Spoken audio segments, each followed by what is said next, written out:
Assalamualaikum warahmatullahi wabarakatuh. Pada kesempatan kali ini, kami akan mempresentasikan chapter 24 mengenai Presentation and Disclosure in Financial Reporting. Namun sebelum itu, saya akan mewakili dari kelompok kami untuk memperkenalkan anggota dari kelompok kami. Yang pertama ada Nadia Putri Ramadhani dengan NPM 3 angka terakhir 253. Kemudian ada Surya Nirwana Mesa Putra dengan NPM 3 angka terakhir 261. Kemudian ada Al-Fatih Ramadan dengan NPM 3 angka terakhir 265. Kemudian ada Rafa Pramudion dengan NPM 3 angka terakhir 279. Dalam Presentation and Disclosure in Financial Reporting terdapat Full Disclosure Principle. Jadi prinsip ini itu mengharuskan mengungkapkan setiap fakta keuangan yang signifikan bagi pembaca yang memahami laporan. Namun dalam praktiknya manfaat pengungkapan tidak selalu sebanding dengan biayanya. Kadang manfaat jelas tetapi biayanya tidak pasti atau sebaliknya. Kemudian terdapat jenis-jenis informasi keuangan seperti pada gambar ini. Yang pertama adalah financial statement atau laporan keuangan. Jadi contohnya itu ada statement of financial position atau neraca, income statement atau laba rugi, statement of cash flow atau arus kas, statement of change in equity atau perubahan ekuitas. Kemudian yang kedua ada notes to the financial statement atau catatan atas laporan keuangan. Dia itu berisi penjelasan rinci, misalnya kebijakan akuntansi, kontingensi, metode persediaan, jumlah saham beredar, dan pengukuran alternatif. Kemudian yang ketiga ada supplementary information atau informasi tambahan. Contohnya pengungkapan perubahan harga, informasi cadangan minyak dan gas. Kemudian yang keempat, other means of financial reporting. Contohnya yang pertama ada komentar manajemen. Lalu yang kedua ada surat kepada pemegang saham. Kemudian jenis yang terakhir, jenis yang kelima itu ada other information atau informasi lain di luar laporan keuangan. Kemudian contohnya itu ada pembahasan kompetitor, laporan analisis, statistik ekonomi, dan artikel berita tentang perusahaan. Kemudian ada increase in reporting requirement. Jadi persyaratan pengungkapan terus meningkat terlihat dari laporan tahunan perusahaan yang semakin tebal seperti pada WM Morrison dan juga Puma. Hal ini tuh sejalan dengan banyaknya standar IASB dalam 10 tahun terakhir yang menuntut pengungkapan lebih luas. Peningkatan ini tuh disebabkan oleh beberapa faktor. Yang pertama itu ada kompleksitas bisnis. Jadi operasi bisnis makin rumit, misalnya derivatif, sewa, kombinasi bisnis, dan juga pajak tangguhan, sehingga perusahaan perlu menjelaskan transaksi dan dampaknya melalui catatan atas laporan keuangan. Kemudian yang kedua itu kebutuhan informasi yang cepat dan relevan. Jadi pengguna menginginkan data yang lebih mutakhir dan bersifat prediktif, termasuk informasi interim dan lebih lengkap. Kemudian yang faktor yang terakhir, yang ketiga, itu ada akuntansi sebagai alat kontrol. Jadi regulator menuntut pengungkapan lebih besar seperti kompensasi manajemen, pembiayaan off balance sheet, dan transaksi pihak berelasi, sehingga akuntan dan auditor berperan lebih besar dalam pengawasan. Selanjutnya ada differential disclosure. Jadi IFRS untuk SME dibuat lebih ringkas dibanding IFRS penuh dengan cara yang pertama menghilangkan topik yang tidak relevan. Kemudian yang kedua mengurangi pilihan kebijakan akuntansi. Kemudian menyederhanakan prinsip pengakuan dan pengukuran. Selanjutnya mengurangi jumlah pengungkapan secara drastis dan juga membatasi revisi standar hanya setiap 3 tahun. Kemudian terdapat notes to the financial statement. Jadi catatan atas laporan keuangan itu adalah bagian dari laporan keuangan. Meskipun sering diabaikan karena bersifat teknis dan dicetak kecil, catatan itu berfungsi menjelaskan atau memperluas informasi dalam laporan utama, baik secara kualitatif maupun kuantitatif. Catatan juga memaparkan batasan dari perjanjian keuangan atau kontrak. Meskipun sulit dibaca, catatan menyediakan informasi yang sangat berguna bagi pengguna laporan keuangan. Kemudian terdapat accounting policy. Nah, kebijakan akuntansi adalah prinsip dan aturan yang digunakan perusahaan dalam menyusun laporan keuangan. IFRS mewajibkan perusahaan mengungkapkan kebijakan akuntansi penting, biasanya dalam catatan pertama, karena informasi ini membantu pengguna memahami bagaimana angka laporan dihitung. Kemudian ringkasan kebijakan akuntansi menjelaskan hal-hal seperti metode penyusutan, penilaian persediaan, dan amortisasi aset tak berwujud. Analisis menggunakan informasi ini untuk menilai apakah perusahaan bersifat konservatif atau agresif. Selain itu, perusahaan harus mengungkapkan yang pertama, pertimbangan manajemen yang paling mempengaruhi angka dalam laporan keuangan. Kemudian yang kedua, asumsi dan ketidakpastian estimasi yang berpotensi menimbulkan penyesuaian material beserta sifat dan jumlah tercatatnya. Kemudian terdapat common notes. Perusahaan harus mengungkapkan berbagai informasi penting dalam catatan atas laporan keuangan. Antara lain yang pertama ada persediaan. Jadi dia mengungkapkan dasar penilaian, metode penentuan biaya, serta komposisi persediaan. Juga perlu mengungkapkan transaksi pembiayaan yang tidak biasa, komitmen pembelian, dan penggunaan persediaan sebagai jaminan. Kemudian yang kedua ada aset tetap.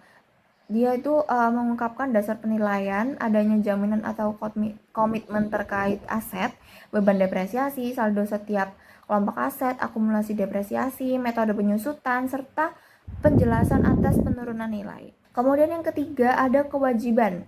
Catatan memberikan rincian jenis, biaya, dan jadwal jatuh tempo kewajiban. Harus diungkapkan total pelunasan dan sinking fund untuk 5 tahun mendatang. Kemudian yang keempat ada ekuitas, mengungkapkan jumlah saham yang diotorisasi, diterbitkan, dan beredar, nilai nominal, serta instrumen yang dapat mempengaruhi klaim pemegang saham. Juga mengungkapkan pembatasan pembagian dividen. Kemudian yang terakhir itu ada kontingensi dan komitmen, mengungkapkan potensi keuntungan atau kerugian seperti litigasi, jaminan utang, potensi pajak, dan penjualan piutang dengan regres. Juga mengungkapkan komitmen seperti pembatasan dividen dan kontrak pembelian. Selanjutnya terdapat disclosure issues.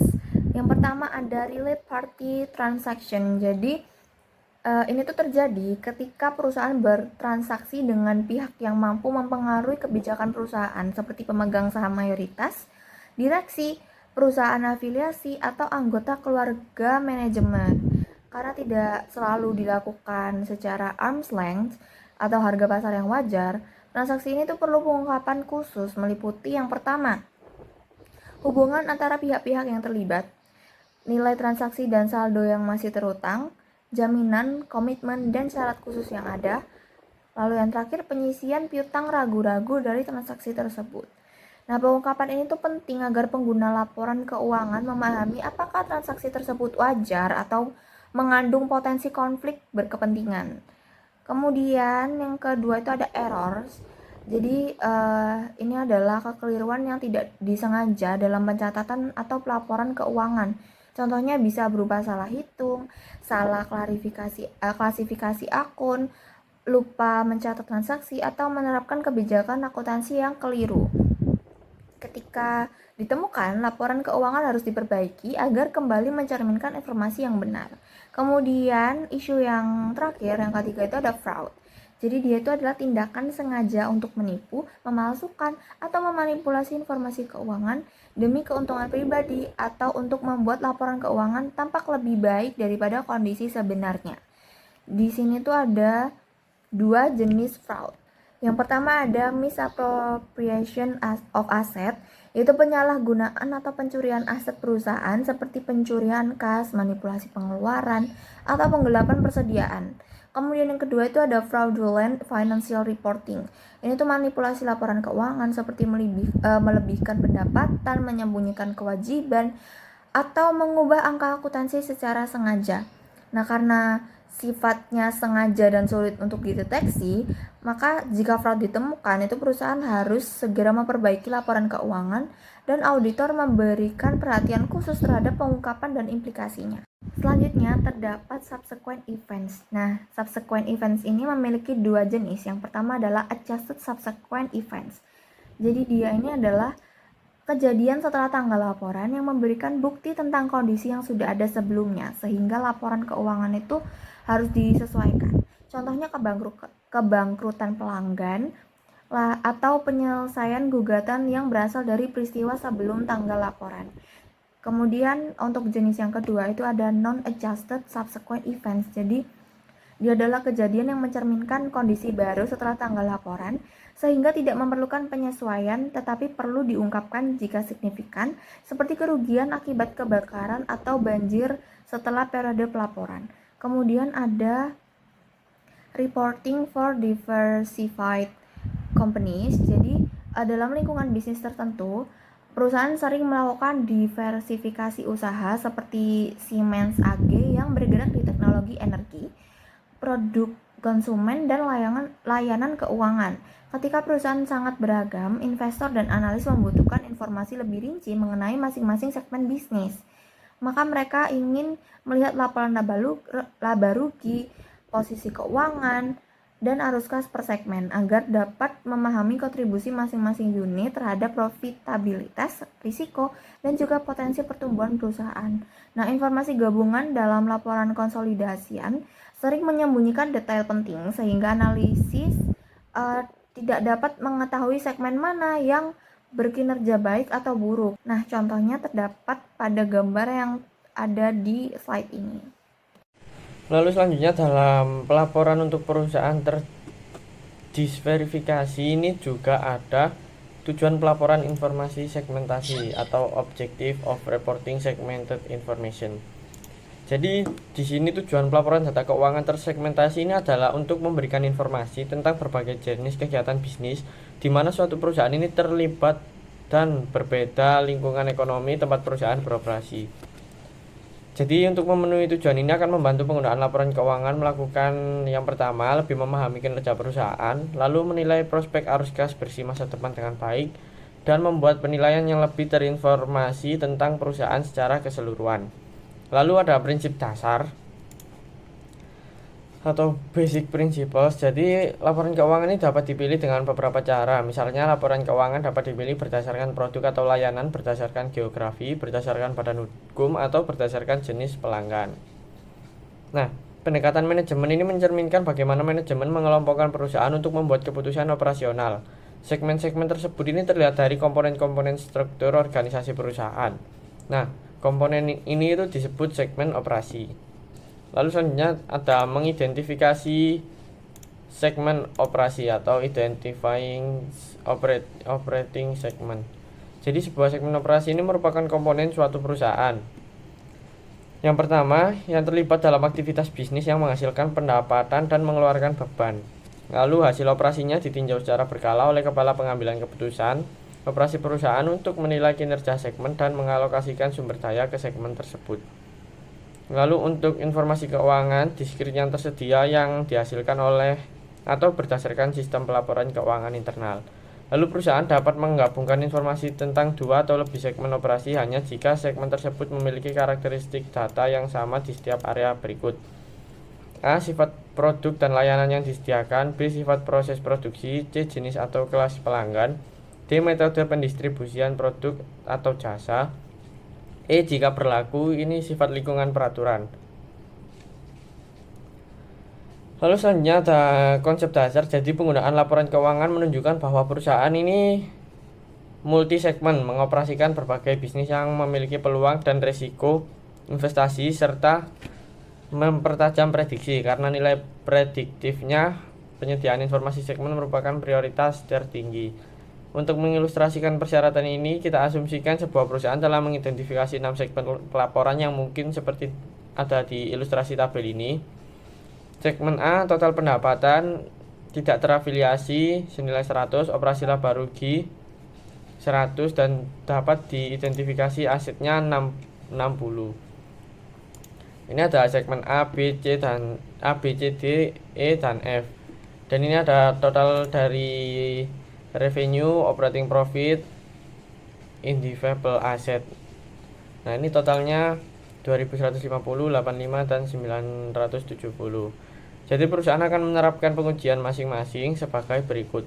Yang pertama, uji pendapatan, yaitu dari 2150 dibagi dengan 10 hasilnya 215. Jadi C, D, dan E ini memenuhi uji ini. Lalu uji laba rugi operasi juga sama, dari 85 ini 90 dibagi dengan 10. Ini perhatikan bahwa kerugian 5% diabaikan karena Pengujian ini berdasarkan pada segmen non-kerugian. Lalu untuk segmen A, C, D, dan E ini memenuhi pengujian. Lalu pengujian aset yang dapat diidentifikasi sama dari total 970 kita bagi dengan 10 hasilnya 97. Nah, dari segmen ini yang memenuhi C, D, dan E. Jadi karena itu segmen pelaporan A, C, D, dan E dengan asumsi keempat segmen ini memiliki penjualan yang cukup untuk memenuhi penjualan gabungan sebesar 75%. Nah, uji 75% ini dihitung sebagai 75% dari tes penjualan gabungan. 75% kali 2150 hasilnya 1612. Total penjualan A, C, D, dan E adalah 2000 dalam kurung 100 ditambah 700 ditambah 300 tambah 900. Jadi oleh karena itu uji 75% terpenuhi. Lalu ada prinsip pengukuran. Prinsip akuntansi yang digunakan perusahaan untuk pengungkapan segmen tidak harus sama dengan prinsip yang mereka gunakan untuk menyusun laporan konsolidasi. Fleksibilitas ini tuh menunjukkan awalnya tampak tidak konsisten, namun penyusunan informasi segmen sesuai dengan IFRS akan sulit karena beberapa IFRS tidak diharapkan tetap pada tingkat segmen. Lalu ada informasi tersegmen yang dilaporkan. Jadi IASB mewajibkan perusahaan untuk melaporkan hal-hal berikut. Yang pertama, informasi umum tentang segmen operasinya. Ini mencakup faktor yang dianggap paling signifikan oleh manajemen dalam menentukan segmen operasi, perusahaan dan jenis produk serta layanan yang menjadi sumber pendapatan setiap segmen operasi. Lalu ada laba rugi segmen dan informasi terkait. Jadi secara khusus perusahaan ini harus melaporkan informasi tentang setiap segmen operasi jika jumlahnya dimasukkan dalam menentukan laba rugi segmen. Lalu ada aset dan liabilitas segmen. Jadi perusahaan ini harus melaporkan total aset dan liabilitas setiap segmen, lalu rekonsiliasi, informasi tentang produk dan layanan serta wilayah geografis dan pelanggan utama.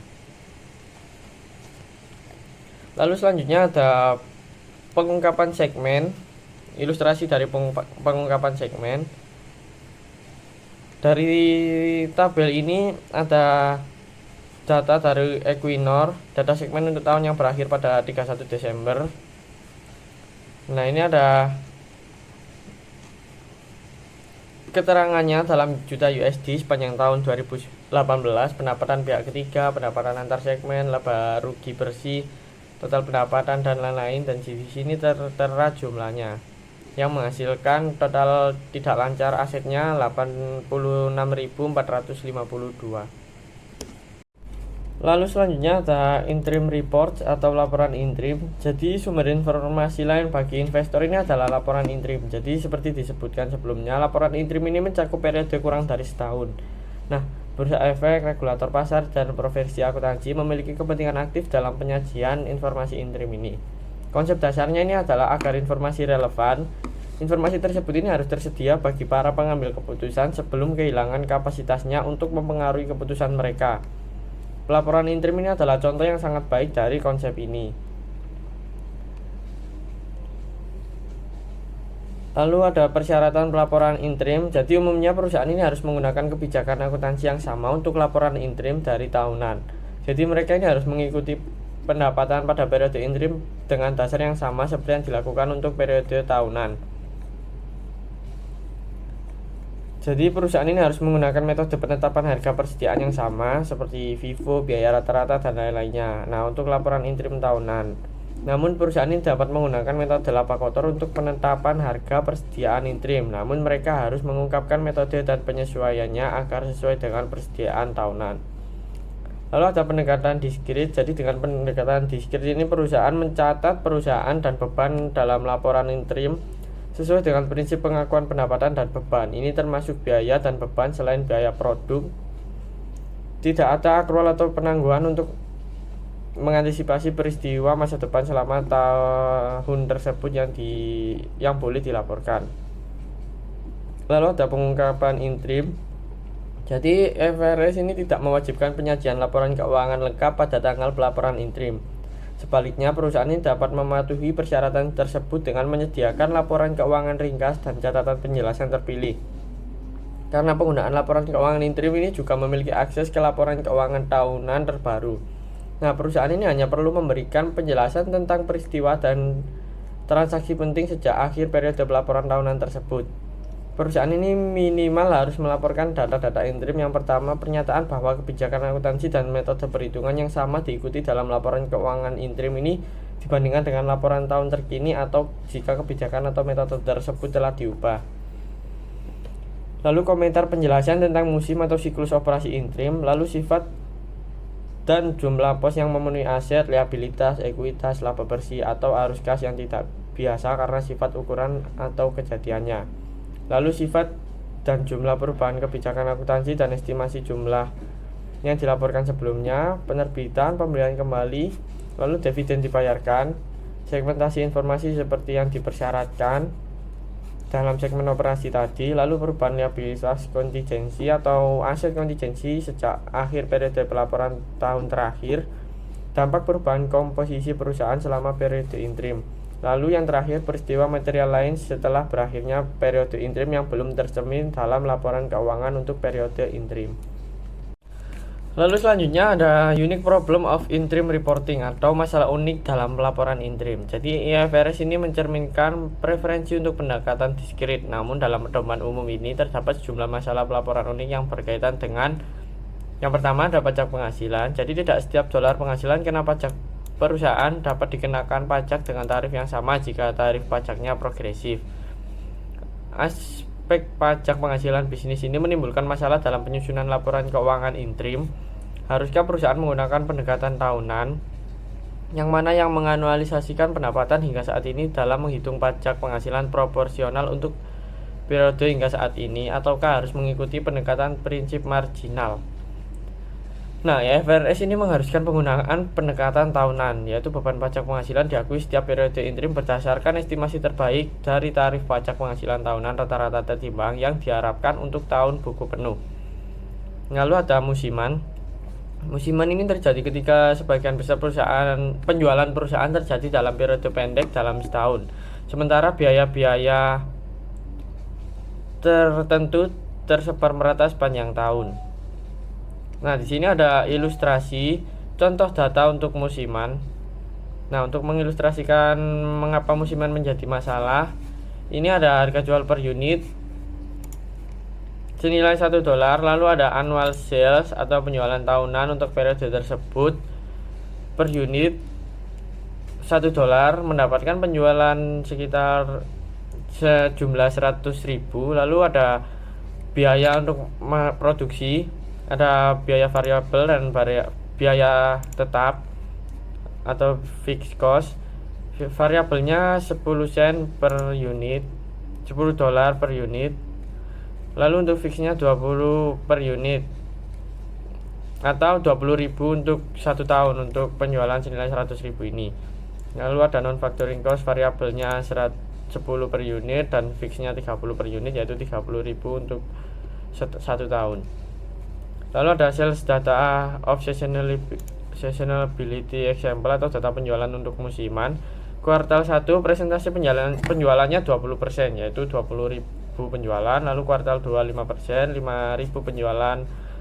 Dan paling besar kuartal ketiga 65.000 atau 65% penjualan. Jadi total untuk tahun ini 100% dengan presentase penjualan 100%. Lalu ada laba bersih interim untuk bisnis musiman, pendekatan diskrit.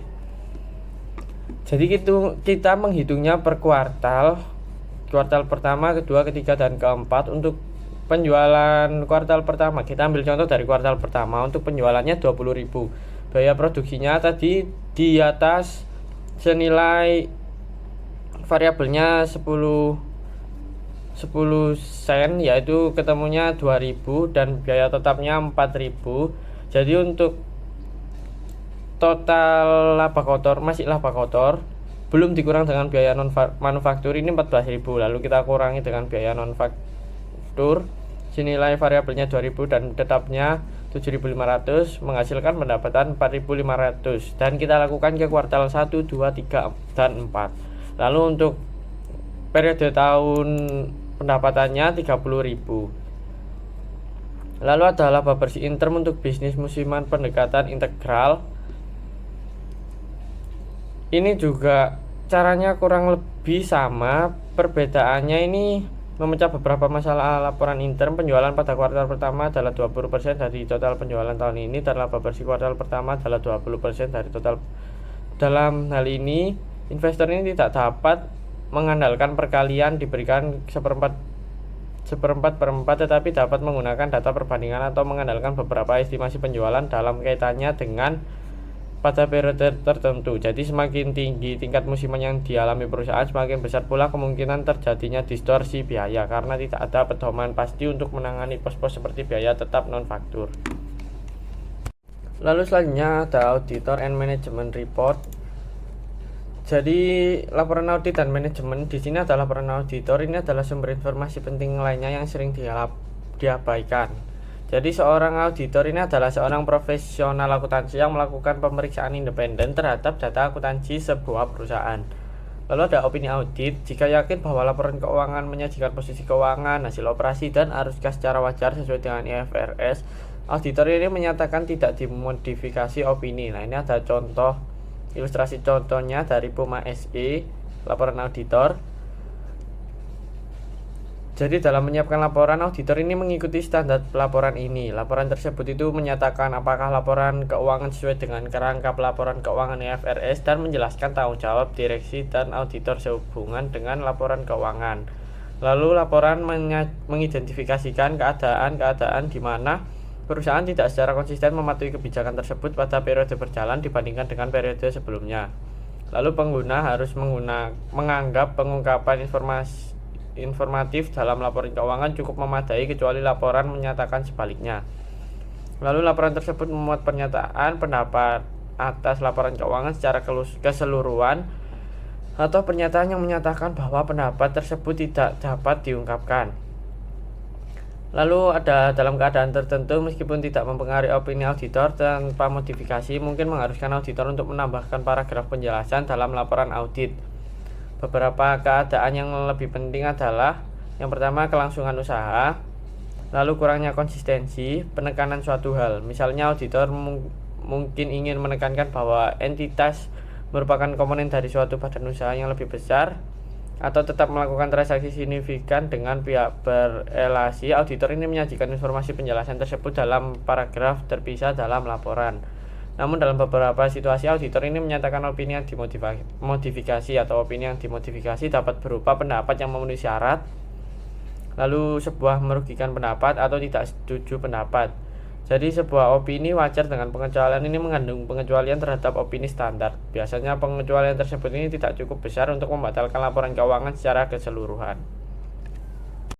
Selanjutnya saya akan menjelaskan mengenai subsequent event. Pada siklus akuntansi terdapat periode kritis antara tanggal neraca atau akhir tahun buku dan tanggal ketika laporan keuangan secara resmi diotorisasi untuk diterbitkan. Nah, periode ini disebut periode subsequent event. Selama waktu ini, manajemen dan auditor memiliki tanggung jawab untuk mengevaluasi setiap peristiwa yang terjadi karena dapat mengubah validitas angka-angka dalam laporan keuangan. Peristiwa ini setelah periode pelaporan mencakup semua peristiwa, baik yang menguntungkan bagi perusahaan atau yang tidak menguntungkan bagi perusahaan, yang terjadi di antara akhir periode pelaporan dan tanggal otorisasi laporan keuangan. Jadi jika tahun buku berakhir pada tanggal 31 Desember 2022 dan laporan diotorisasi terbit pada 3 Maret 2023, maka periode subsequent events berlangsung selama kurang lebih 2 bulan. Nah, selama masa ini, proses penutupan buku atau closing, rekonsiliasi, dan audit eksternal berlangsung. Standar akuntansi membedakan peristiwa ini menjadi dua jenis utama yang menentukan apakah laporan keuangan perlu direvisi atau hanya diberi catatan tambahan. Yang pertama, ketika peristiwa memberikan bukti atas kondisi yang sudah ada atau adjusted events. Ini tuh peristiwa yang memberikan konfirmasi tambahan mengenai situasi yang secara faktual sudah eksis pada tanggal neraca. Jadi ini tuh menggunakan prinsip akuntansi. Informasi ini harus digunakan untuk memperbaiki estimasi yang dibuat pada akhir tahun. Mengabaikan informasi ini akan membuat laporan keuangan menjadi tidak akurat. Ada beberapa contoh. Yang pertama, keberangkutan pelanggan. Jadi jika pelanggan utama dinyatakan bangkrut pada bulan Februari, hal ini tuh bisa Biasanya bukan kejadian mendadak, melainkan puncak dari kesulitan keuangan yang sudah dialami pada bulan Desember. Nah, oleh karena itu, entitas wajib menyesuaikan nilai piutang dagang, semisal menghapus buku atau menambah cadangan kerugian pada laporan keuangan pada tanggal 31 Desember. Selanjutnya ada penyelesaian di litigasi. Jadi jika pengadilan membutuhkan jumlah ganti rugi setelah tanggal neraca, untuk kasus hukum yang peristiwanya terjadi sebelum tanggal neraca, entitas harus menyesuaikan provisi atau kewajiban diestimasi yang telah dicatat sebelumnya. Selanjutnya peristiwa yang kedua yaitu mengindikasikan kondisi baru atau non-adjusted events. Ini adalah peristiwa yang berkaitan dengan kondisi yang baru muncul setelah tanggal neraca dan tidak berhubungan dengan kondisi aset liabilitas pada tanggal neraca. Nah, laporan keuangan tidak boleh disesuaikan karena peristiwa ini belum terjadi pada tanggal neraca. Penyesuaian angka justru akan mendistorsi gambaran posisi keuangan pada tanggal tersebut. Jadi jika peristiwa ini bersifat material atau signifikan, entitas wajib mengungkapkan dalam catatan atas laporan keuangan atau CALK. Pengungkapan harus mencakup sifat peristiwa dan estimasi dampak keuangannya agar pengguna tidak salah tafsir. Contohnya itu kombinasi bisnis besar atau merger atau akuisisi atau pelepasan anak perusahaan setelah tanggal neraca. Kedua, ada kehancuran fasilitas produksi utama akibat kebakaran atau bencana alam setelah tanggal neraca. Yang ketiga, ada perubahan signifikan pada harga aset atau nilai tukar mata uang asing. Yang keempat, ada penerbitan saham biasa dalam jumlah besar setelah periode pelaporan. Selanjutnya, saya akan menjelaskan mengenai pelaporan segmen atau segmen reporting. Nah, pada entitas bisnis modern itu seringkali berbentuk konglomerasi yang beroperasi di berbagai industri dan wilayah geografis. Nah, laporan keuangan konsolidasi menggabungkan semua hasil operasi menjadi satu set angka yang seringkali menyembunyikan kinerja asli dari masing-masing lini bisnis. Yang pertama, ada masalah pada agregasi data. Nah, tanpa data per segmen, investor itu kesulitan menilai risiko dan pertumbuhan. Dan contohnya adalah Caterpillar Inc. yang pernah menyembunyikan fakta bahwa sebagian besar labanya itu berasal dari unit bisnis di Brasil yang bersifat sementara atau non-recurring. Karena tidak diungkapkan secara terpisah, investor itu tidak menyadari resiko tersebut. Prinsip pendekatan manajemen atau the management approach pada standar IFRS 8 itu mewajibkan agar segmen operasi diidentifikasi berdasarkan struktur pelaporan internal perusahaan. Nah, segmen operasi adalah komponen yang pertama terlibat dalam aktivitas bisnis yang menghasilkan pendapatan dan beban. Kedua, hasil operasinya dikaji secara berkala oleh pengambil keputusan operasional utama atau Chief Operating Decision Maker untuk alokasi sumber daya dan penilaian kinerja. Yang ketiga, ada tersedianya informasi keuangan diskret atau terpisah. Selanjutnya ada metodologi uji kuantitatif atau materialitas. Nah, untuk menentukan segmen mana yang wajib dilaporkan atau reportable segments, perusahaan itu perlu melakukan serangkaian uji matematika. Sebuah segmen wajib lapor jika memenuhi salah satu ambang batas berikut. Yang pertama, uji pendapatan 10%. Jadi pendapatan segmen tersebut mencapai minimal 10% dari total pendapatan gabungan seluruh segmen operasi. Yang kedua, ada uji laba atau laba rugi 10%. Jadi nilai absolut atau mutlak dari laba atau rugi segmen tersebut mencapai minimal 10% dari jumlah yang lebih besar. Antara yang pertama, total laba digabungan dari seluruh segmen yang mencetak laba, atau yang kedua, total rugi gabungan atau absolut dari seluruh segmen yang mencetak rugi. Yang ketiga, ada uji aset 10%. Jadi aset segmen tersebut mencapai minimal 10% dari total aset gabungan seluruh segmen operasi. Yang keempat, ada aturan atau batasan tambahan. Jadi uji kecukupan 75%. Seperti setelah menyaring segmen dengan uji 10%, manajemen itu harus menjumlahkan pendapatan dari penjualan kepada pihak eksternal atau pihak luar dari segmen-segmen yang lolos tersebut. Nah, jumlah ini mencakup minimal 75% dari total pendapatan konsolidasi perusahaan. Jika kurang, manajemen harus menambah segmen lain untuk dilaporkan meskipun tidak lolos uji 10% hingga batas 75% terpenuhi. Nah, batas jumlah segmen disarankan agar jumlah segmen yang dilaporkan tidak melebihi 10 segmen atau mencegah kebingungan antara pengguna atau information overload. Terdapat kriteria agregasi, yaitu 2 atau lebih segmen operasi boleh digabungkan menjadi satu jika memiliki karakteristik ekonomi serupa seperti sifat produk, proses produksi, jenis pelanggan, metode distribusi, dan lingkungan regulasi. Terakhir ada pengungkapan yang wajib disajikan. Nah, untuk setiap segmen yang dilaporkan, entitas harus mengungkapkan yang pertama, informasi umum atau jenis produk atau jasa. Yang kedua, ukuran laba atau rugi segmen termasuk rincian pendapatan eksternal atau internal, pendapatan bunga, beban bunga, depresiasi, amortisasi, dan beban pajak. Selanjutnya ada total aset dan liabilitas segmen. Dan yang ketiga ada rekonsiliasi atau penjelasan angka yang menghubungkan total segmen dengan total konsolidasi perusahaan. Selanjutnya ada interim reporting atau pelaporan interim. Nah, laporan interim itu mencakup periode kurang dari 1 tahun, semisal kuartalan. Terdapat perdebatan konseptual mengenai cara penyusunannya. Yang pertama ada 2 pendekatan konseptual. Yang pertama ada pendekatan discrete atau discrete approach. Ini tuh memandang setiap periode interim sebagai periode akuntansi yang berdiri sendiri. Beban diakui saat terjadi, sama seperti laporan tahunan. Nah, IFRS itu mewajibkan pendekatan ini. Yang kedua ada pendekatan integral atau integral approach. Itu memandang laporan interim sebagai bagian integral dari laporan tahunan. Beban dapat ditangguhkan atau defrate atau diakrualkan atau accrued untuk meratakan hasil sepanjang tahun. Nah, terdapat masalah khusus dalam pelaporan interim, yaitu pajak penghasilan. Meskipun IFRS menggunakan pendekatan diskrit, beban pajak diakui berdasarkan estimasi tarif pajak efektif rata-rata tahunan atau weighted average annual income tax rate. Ini tuh dilakukan karena pajak adalah beban tahunan. Atau musiman atau seasonality. Banyak bisnis memiliki pola musiman, semisal retail tinggi di akhir tahun. Hal ini tuh menyebabkan fluktuasi laba yang ekstrim karena pendapatan rendah di kuartal tertentu tidak dapat menutup biaya tetap. Perusahaan wajib mengungkapkan sifat musiman ini dan disarankan menyajikan data 12 bulan terakhir atau rolling 12 months untuk perbandingan yang lebih baik. Dan ada laporan auditor dan manajemen. Bagian itu tuh membahas transparansi dan jaminan kualitas atas informasi keuangan.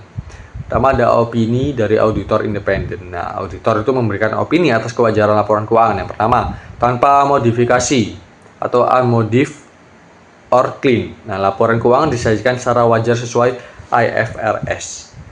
Yang kedua, selanjutnya ada wajar dengan pengecualian atau qualified. Terdapat penyimpangan standar atau pembatasan lingkup audit, namun dampaknya tidak merusak keseluruhan laporan. Yang ketiga ada tidak wajar atau adverse. Penyimpangan sangat material dan pervasif sehingga laporan keuangan tidak menggambarkan posisi yang sebenarnya. Selanjutnya ada tidak memberikan pendapat atau disclaimer. Auditor tidak memperoleh bukti yang cukup untuk memberikan opini. Nah, yang kedua ada hal audit utama atau key audit matters atau KAMS. Nah, auditor itu diwajibkan mengungkapkan KAMS dalam laporan auditnya. Nah, KAMS adalah masalah yang menurut penilaian profesional auditor merupakan hal paling signifikan dalam audit periode berjalan. Misalnya penilaian goodwill atau litigasi besar. Nah, tujuannya adalah meningkatkan nilai komunikasi laporan audit kepada pengguna. Selanjutnya ada komentar manajemen atau manajemen commentary. Nah, laporan ini sering disebut MD&A, memberikan konteks kualitatif. Manajemen menjelaskan faktor-faktor yang mempengaruhi kinerja, posisi keuangan, strategi masa depan, dan risiko utama. Terdapat alternatif permanent measures atau APM. Nah, manajemen sering menggunakan ukuran kinerja non-IFRS seperti free cash flow atau net debt. Nah, untuk memberikan wawasan tambahan, praktik terbaik mengharuskan manajemen mendefinisikan ukuran ini dan merekonsiliasikannya dengan angka pada standar IFRS. Dan terakhir ada perkiraan keuangan dan kecurangan, seperti perakiraan atau forecast dibanding dengan proyeksi atau projection. Nah, forecast didasarkan pada kondisi yang diharapkan terjadi, sedangkan projection didasarkan pada asumsi hipotesis atau bagaimana jika. Dan ada kecurangan pelaporan atau fraud. Nah, disebabkan oleh tekanan lingkungan internal atau eksternal dan adanya peluang atau lemahnya pengendalian internal atau tata kelola.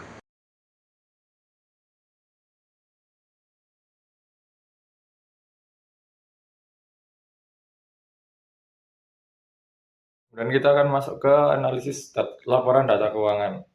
Analisis laporan keuangan. Nah, dalam menganalisis laporan keuangan itu kita harus memposisikan diri kita seperti apa terlebih dahulu.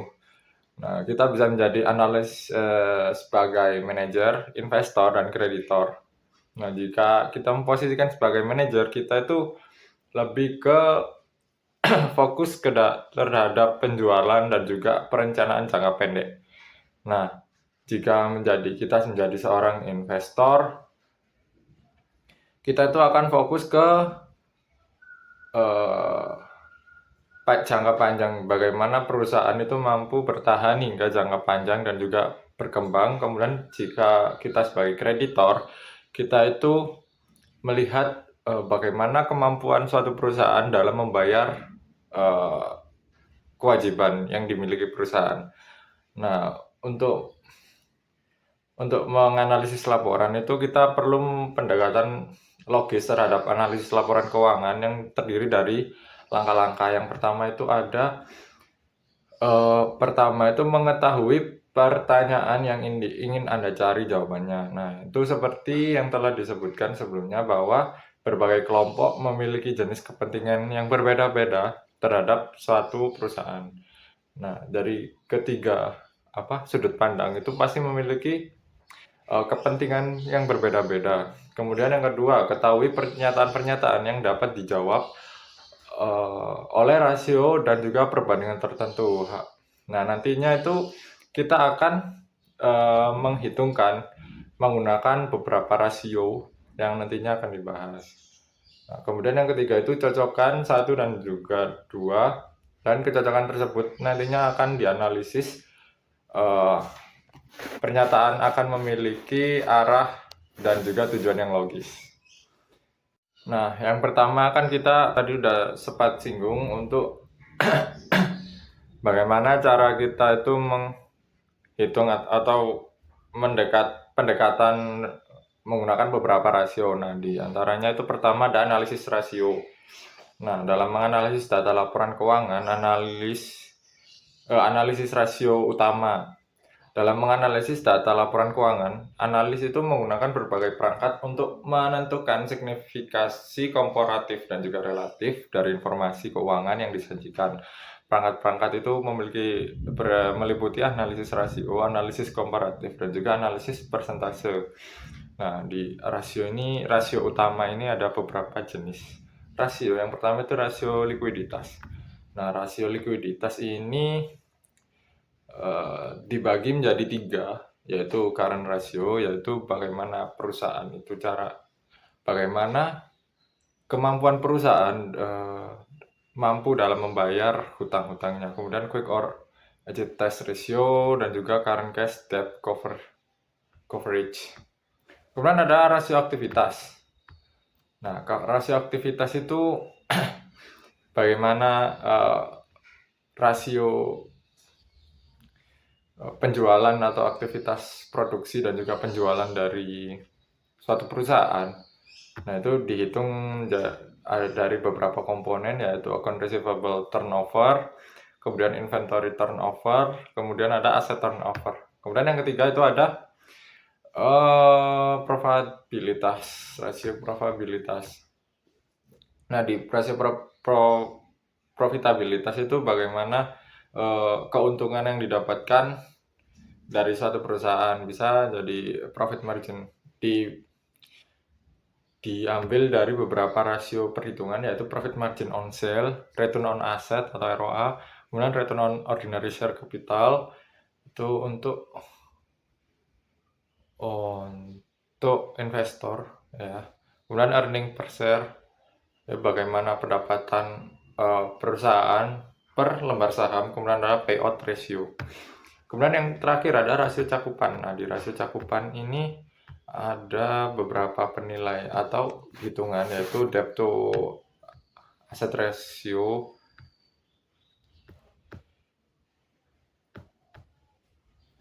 time interest earned, kemudian cash debt coverage, dan juga book value per share.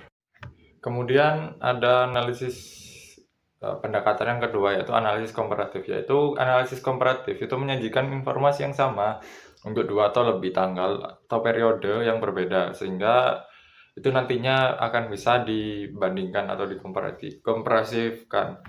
Nah, di sini ada contohnya eh, pembandingan laporan keuangan suatu perusahaan di tiap tahun, apakah perusahaan tersebut mengalami growth atau pertumbuhan, atau mengalami stuck, atau bahkan mengalami penurunan. Kita bisa melihatnya dari perbandingan setiap periode atau setiap tahunnya. Kemudian ada penghitungan yang terakhir, yaitu analisis persentase. Nah, analisis ini menggunakan analisis persentase untuk membantu mereka mengevaluasi dan juga membandingkan perusahaan. Analisis persentase ini terdiri dari pengurangan serangkaian jumlah terkait menjadi serangkaian persentase dari basis tertentu. Misal analisis sering menyatakan semua pos dalam laporan laba rugi sebagai persentase penjualan atau terkadang sebagai persentase dari harga pokok penjualan. Nah, di sini tuh hampir mirip sama seperti komparatif. Jadi kita memerlukan dua laporan yang berbeda, kemudian kita bisa membandingkan di tahun selanjutnya apakah berapa persen peningkatan atau penurunan yang dialami suatu perusahaan. Nah, kita bisa mengukurnya dari persentase tersebut.